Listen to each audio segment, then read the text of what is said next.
bonjour à tous. Quand vous achetez une machine à laver ou un téléphone portable, en êtes-vous véritablement propriétaire? Acheter un produit vous autorise-t-il à détruire l'ensemble de ses constituants sans vous soucier de l'impact environnemental que ça implique? Le jour du dépassement, vous savez, ce jour à partir duquel on a épuisé l'ensemble des ressources que la Terre peut renouveler dans l'année et où on commence à puiser de façon irréversible dans ses réserves, eh bien, pour un Français, ce jour était en 1970 à fin décembre. En 2000, il était à fin septembre. Puis en 2017, à mi-mai. Et cette année, ce jour est à mi-mars. Ça, c'est du côté des réserves.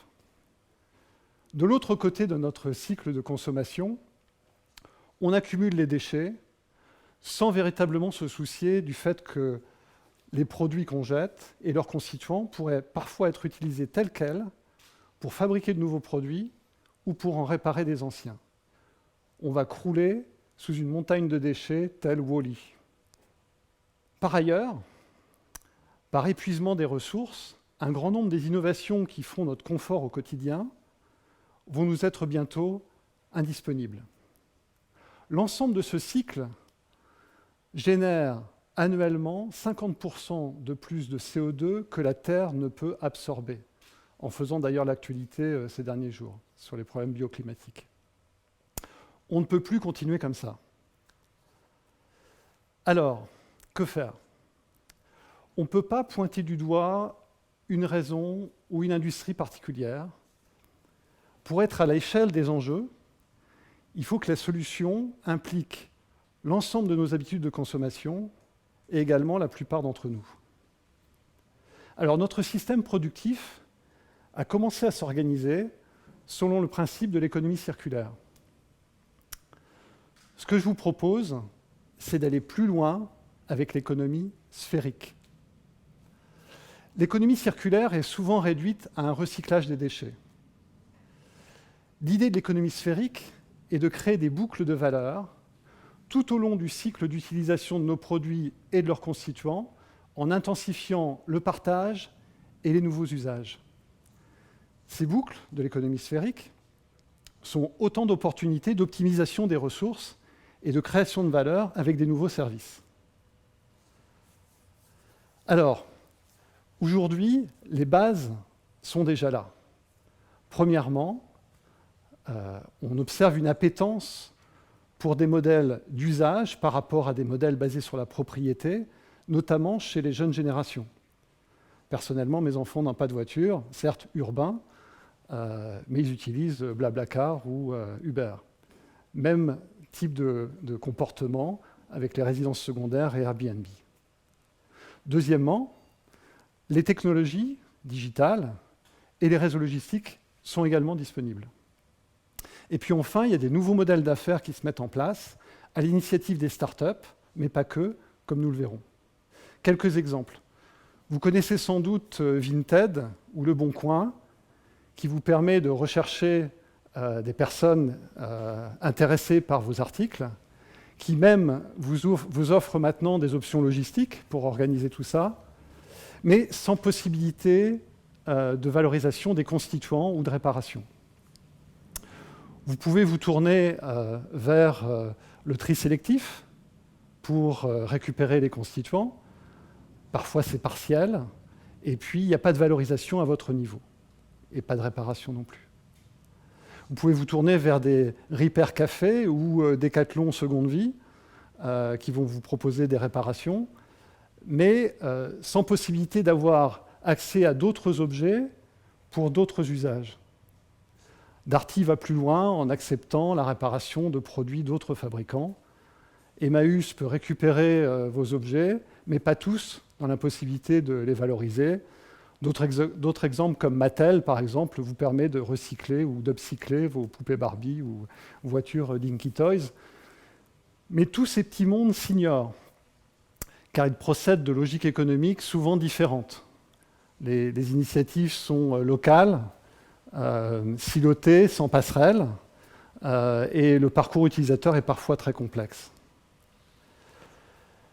Ce que peut apporter un changement pour permettre cette économie sphérique, c'est l'idée de la consigne. Alors, une consigne qui va plus loin que ce que certains d'entre vous ont connu avec leur bouteille de lait ou de bière. Une consigne 3.0, la consigne universelle. Alors, la consigne universelle, ça sera simple comme une appli. Projetons-nous un petit peu pour comprendre comment ça peut fonctionner. Je peux reprendre l'exemple de la machine à laver que j'ai cité 3 fois en introduction. Cette machine à laver, vous la possédez, vous avez un couple qui va s'agrandir, vous cherchez une machine à laver de plus grande capacité.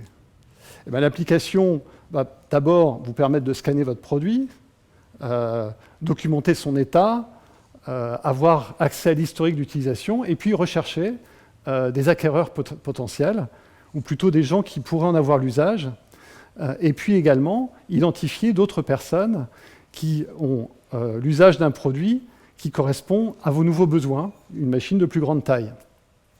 L'application vous met en relation, vous offre des options logistiques, un dépôt à un point relais ou le passage de la poste ou autre service de messagerie qui va venir prendre soin de votre équipement, à chaque fois en monétisant respectivement les consignes respectives des appareils échangés. Dans d'autres cas de figure, vous pouvez avoir accès à un service de réparation, de mise à jour des programmes de votre machine, voire de recyclage, à chaque fois en monétisant la consigne du produit ou les consignes des constituants élémentaires. Donc on voit que cette consigne universelle, c'est un porte-monnaie virtuel qui vous permet d'avoir plus de pouvoir d'achat. Oups, réflexe consumériste, plus de pouvoir d'usage. Ce pouvoir d'usage, vous le visualisez avec, en temps réel, un état de l'ensemble des consignes des produits dont vous avez l'usage. Et quand vous allez échanger ou transférer votre produit ou le recycler, eh bien, votre portefeuille va refléter l'échange de consignes et pouvoir valoriser le nouvel état de vos produits. Alors, ce portefeuille virtuel nous sensibilise également sur les composants et la valeur ajoutée qui sont incorporés dans nos produits du quotidien. Donc il y a un effet pédagogique autour de tout ça. Qu'est-ce qu'on peut imaginer avec cette consigne universelle ? Bon, d'abord, sa grande fonction, ça va être d'être le lien entre les différentes initiatives de l'économie sphérique dont j'ai parlé. En permettant de mettre en réseau ces initiatives, on va densifier, massifier les échanges tous ensemble et offrir une profondeur d'utilisation qui reflète nos besoins du quotidien. Alors l'impact va être triple. D'abord, la préservation des ressources en les valorisant, donc impact écologique.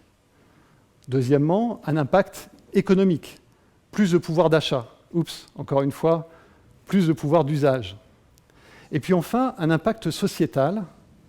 Avec cette économie sphérique, on crée de l'emploi, on développe des compétences. La réparation, c'est 3 fois plus d'emplois que le recyclage, qui est lui-même 50 fois plus d'emplois que l'incinération. Donc cette économie sphérique est un véritable gisement pour l'emploi. Enfin, l'économie sphérique est synonyme d'innovation. Et j'y suis particulièrement attaché en tant qu'entrepreneur. Innovation au service du bien commun et pour préserver l'environnement. Je vais vous donner un exemple. C'est celui de Michelin Fleet Services. Historiquement, Michelin gagnait de l'argent en vendant des pneus, en l'occurrence des pneus de camion, qui duraient à peu près 300 000 km. Plus de pneus vendus, plus de chiffre d'affaires, mais également plus de matières consommées et plus de déchets produits.